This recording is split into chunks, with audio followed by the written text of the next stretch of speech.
যদি এই জমিনে প্রতিষ্ঠিত হয় তাহলে আপনারা আপনাদের অধিকার সবচেয়ে বেশি বুঝে পাবেন ইনশাআল্লাহ। এই জন্য কোরআন প্রতিষ্ঠার জন্য আল্লাহ রাসূলের সাথে সবচেয়ে বেশি যুক্ত হয়েছে সে সমাজের গরিবেরা, অসহায় শ্রমিকেরা। কি বলেন, ঠিক না? তারা একত্রিত হয়েছে, তারা বুঝতে পেরেছে যে আবু লাহাব, আবু জেহেল এই বড় বড় সম্পদশালী বাপদাদার ইতিহাস দিয়া তারপরে তাদের নীতি, তাদের রাজনীতি, তাদের সমাজনীতি পরিচালনা করে। আমরা এখানে আমাদের অধিকার পাবো না। আমাদের অধিকার সংরক্ষিত হচ্ছে ওই এতিম মানুষ যিনি আল্লাহর নবী, যিনি কোরআন নিয়ে এসেছেন, তার কাছে এই আদর্শ প্রতিষ্ঠিত হলে আমাদের অধিকার প্রতিষ্ঠিত হবে। এই জন্য সমাজের এই শ্রেণীরা পঙ্গপালের মতো সেই দিকে ছুটেছে।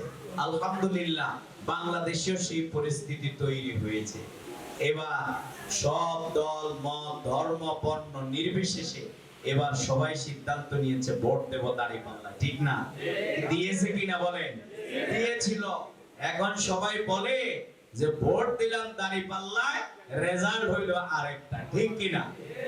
এটা আজকে সবাই বলতেছে। এখন দুই একজন এই ইঞ্জিনিয়ারিং এর সাথে জড়িত লোকেরাও বলে ফেলতেছে যে জামাতকে আসলে আমরাই ক্ষমতায় আসতে দেই না। খুব সহজ হিসাব, খুব সহজ হিসাব। যারা এখন ক্ষমতাসীন তারা কিন্তু ন্যায়ের পক্ষে কাজ করছে। ঠিক না? তারা বলছে গণভোটে কোথায় ভোট দেবেন, জোরে বলেন? ন্যায়ের পক্ষে। 11 দলীয় জোট, দাঁড়িপাল্লা, আমরা ছিলাম কিসের পক্ষে, জোরে বলেন? ন্যায়ের পক্ষে। হ্যাঁ, ভোট পাইছে কতগুলো? 70% ভোট পাইছে কারা? হ্যাঁ, ভোট পেয়েছে। তাহলে বোঝা গেল যারা হার পক্ষে ছিল তারাই 11 দলীয় জোট, তারাই দাঁড়িপাল্লা। আলটিমেটলি 70% লোকেই জামাত ইসলামীকে ভোট দিয়েছিল, তারাই কিন্তু ক্ষমতাসীন হয়েছিল। কিন্তু ইঞ্জিনিয়ারিং করে সেটাকে কেড়ে নেওয়া হয়েছে, নাকি বলে? এটাকে কেড়ে নেওয়া হয়েছে।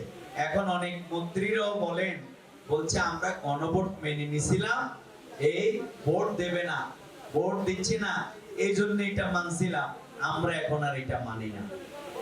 আমাদের বক্তব্য খুব পরিষ্কার। জুলাই আন্দোলন যদি না হতো, আমাদের সেই ভাইয়েরা যদি বুক চিতিয়ে রাস্তায় নেমে না আসতো, আবু সাইদ মুগ্ধরা রাস্তায় যদি তাদের জীবন না দিত, তাহলে কি বাংলাদেশে 12ই ফেব্রুয়ারি কি নির্বাচন হতো? কি বলেন, হতো কিনা বলেন? কোন দল কি ক্ষমতায় আর বিরোধী দলে যেতে পারতো? কেউ কি এমপি মন্ত্রী হইতে পারতো? তাহলে অবশ্যই জুলাই চেতনা, জুলাই সনদ, গণভোটকে মেনে নিতে হবে, নচেত সরকারের বৈধতা নিয়ে প্রশ্ন উঠবে, নাকি বলেন?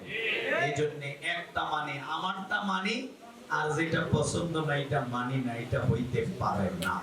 সম্মানিত ভাইরা, তাই আসুন আমরা একটা সুন্দর বাংলাদেশ গড়তে চাই। আমরা সেই জন্য সবাই কোরআন ধরবো। রাজি আছেন? আমরা সবাই ইসলামের পথে চলবো ইনশাআল্লাহ।